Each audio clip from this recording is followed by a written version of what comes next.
Ma sei fino, lo so, ma...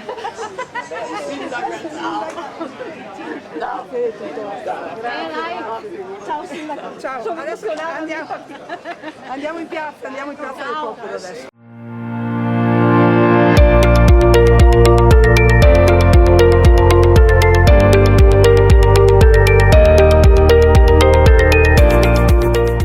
Scrutinate 11.098 schede.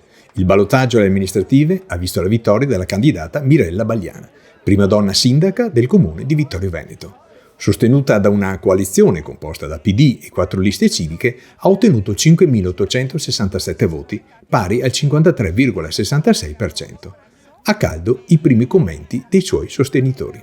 Oggi ho vissuto un'emozione incredibile, sono felicissimo del risultato, è il risultato di un anno e più di lavoro, di una bellissima squadra e quindi è un risultato meraviglioso per la città innanzitutto, ma anche per tutte le persone che francamente hanno lavorato molto e in maniera unita e coesa fino ad oggi. Dopo un lavoro di un anno in cui abbiamo costruito un programma, la coalizione, un gruppo forte, questo è il risultato, non poteva essere diversamente. Lo sfidante Gianluca Posocco, appoggiato da Forza Italia e da 2 liste civiche, si ferma a 5.067 voti, pari al 46,34%. Cosa ha inciso sulla sconfitta di Posocco? La rottura dell'alleanza naturale del centrodestra?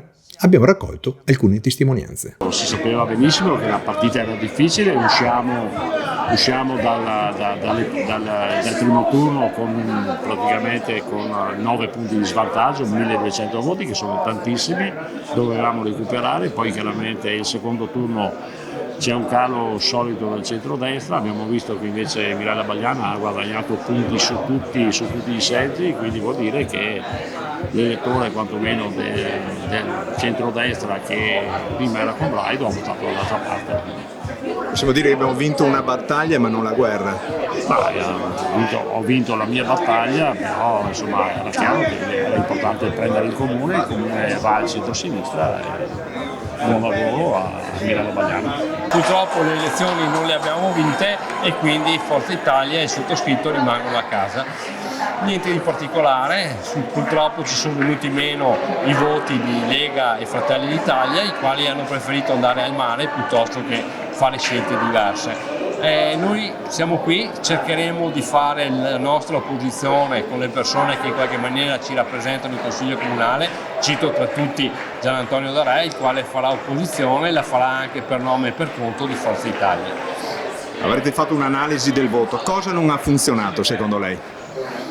Ma cosa non ha funzionato è difficile dirlo, diciamo che sostanzialmente il fatto che ci sia stato un calo dell'elettorato rispetto al primo turno, siamo passati da un 40 e rotti per cento a un 38% come affluenza al voto, sicuramente ha fatto sì che comunque l'elettorato di centro-sinistra andasse a votare compatto su Mirella Bagliana, mentre l'elettorato di centrodestra è andato sì a votare, ma quelli che avevamo preso il primo turno di fatto non sono andati a votare quei rappresentanti di Fratelli d'Italia e di Lega Nord, i quali o non hanno votato, o se hanno votato magari ci hanno anche votato a contro. Le valutazioni poi sulle persone sono personali degli elettori che hanno deciso per Mirella Bagliana, a cui vanno comunque il nostro in bocca al lupo, sotto il profilo dell'analisi un suicidio politico annunciato di chi, lasciando il partito e seguendo Tony D'Arè nei suoi dati personali, ha deciso di sacrificare Vittorio per questioni che probabilmente non avrebbero portato a risultati come quelli di oggi.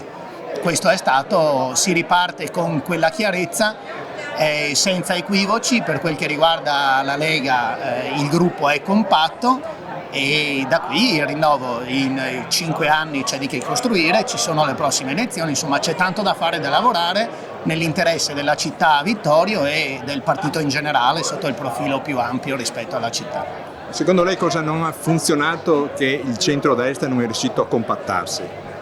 Ma non ha funzionato il personalismo, cioè non si possono sacrificare questioni politiche su questioni personali. L'onorevole D'Arè ha fatto la sua scelta che era legittima e per certi aspetti indotta, non critico paradossalmente lui con quella chiarezza però che adesso lui non è la Lega e la Lega è un'altra cosa. e critico piuttosto in senso politico, perché restano amici, chi ha deciso di seguirli in un'avventura che era evidentemente proibitiva.